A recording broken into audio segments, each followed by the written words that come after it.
one example of noise and how to look at the definition of what noise can be. I'm going to give you another theory about noise, which breaks it down into 4 categories. First category is physical noise. Physical noise is any type of obstacle or interference that happens within your external environment.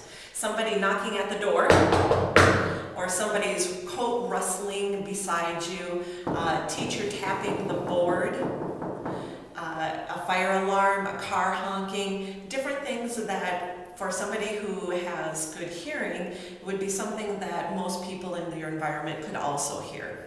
Obviously, if those type of things go on when somebody else is trying to talk to you, it's going to interfere or distract you from what the person is trying to say, or it might even distract the person who's trying to communicate the message. So physical noise is definitely something that can interfere in the communication process. The second type of noise, psychological noise. Psychological noise is noise that happens within your head. You might have been caught by a teacher at some point when you were daydreaming and not really paying attention to the teacher, and your mind just kind of wandered off, and your teacher calls on you and you have that quick, and you're trying to rewind and remember what the last thing was that you heard. That's an example of psychological noise. Psychological noise can be purposeful in the fact that you're trying to think about something else, or it can be like daydreaming and you just all of a sudden your mind goes and you don't really realize the specific point at which you started to veer away from the communication process at hand. Psychological noise examples might include other things like thinking about a past argument that you had maybe with a boyfriend or girlfriend the night before. Could be something as simple as trying to decide in your head where you want to go for lunch. It might involve having something that you're worried about. And obviously, if you've got other things going on in your head, it's going to distract from the communication process at hand. So that's the second type of noise, psychological. The third type of noise, according to this theory, is physiological noise. Physiological. Physiological noise means an obstacle or interference that happens within the body, not necessarily in your head, but maybe it might be a person who has a lisp, and that might interfere with the communication process or make it a little bit more difficult. It might be somebody who has a hearing challenge. Maybe there's ringing in their ear, or maybe they're partially or completely deaf. That could be considered a physiological type of noise.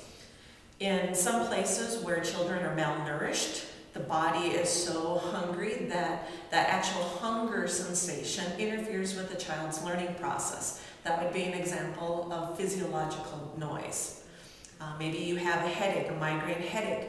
Obviously, is going to distract you from being able to pay attention to what somebody is saying.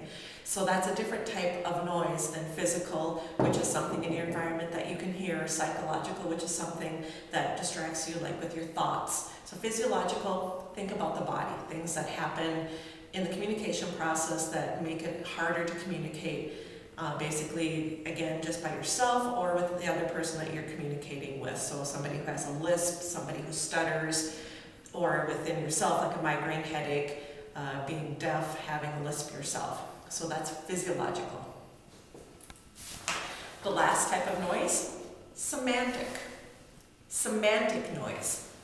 Semantics has to do with the meaning of words. And if you don't understand the meaning of the word, it's going to create some obstacle or interference.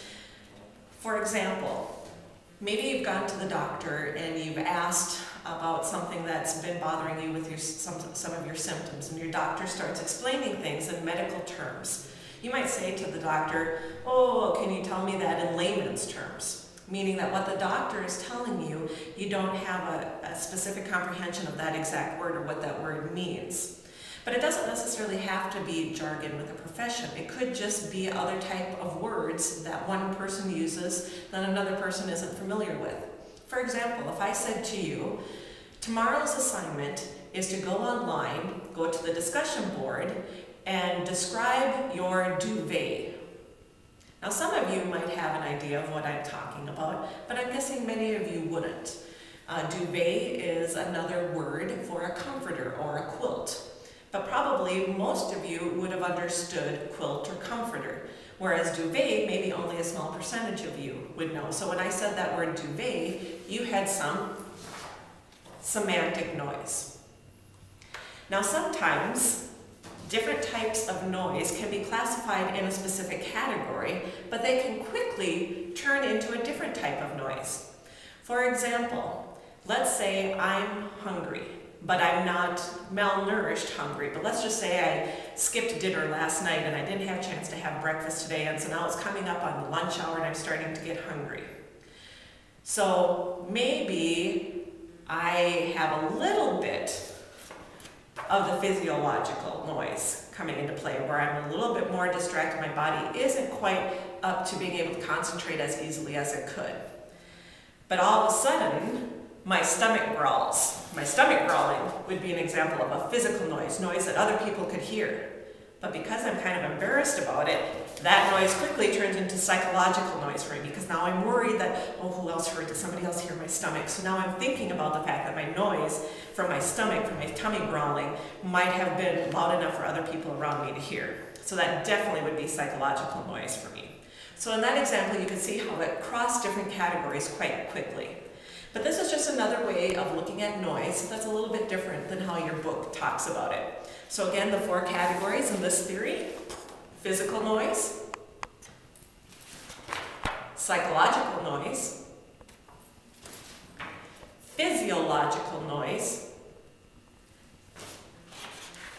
and semantic noise.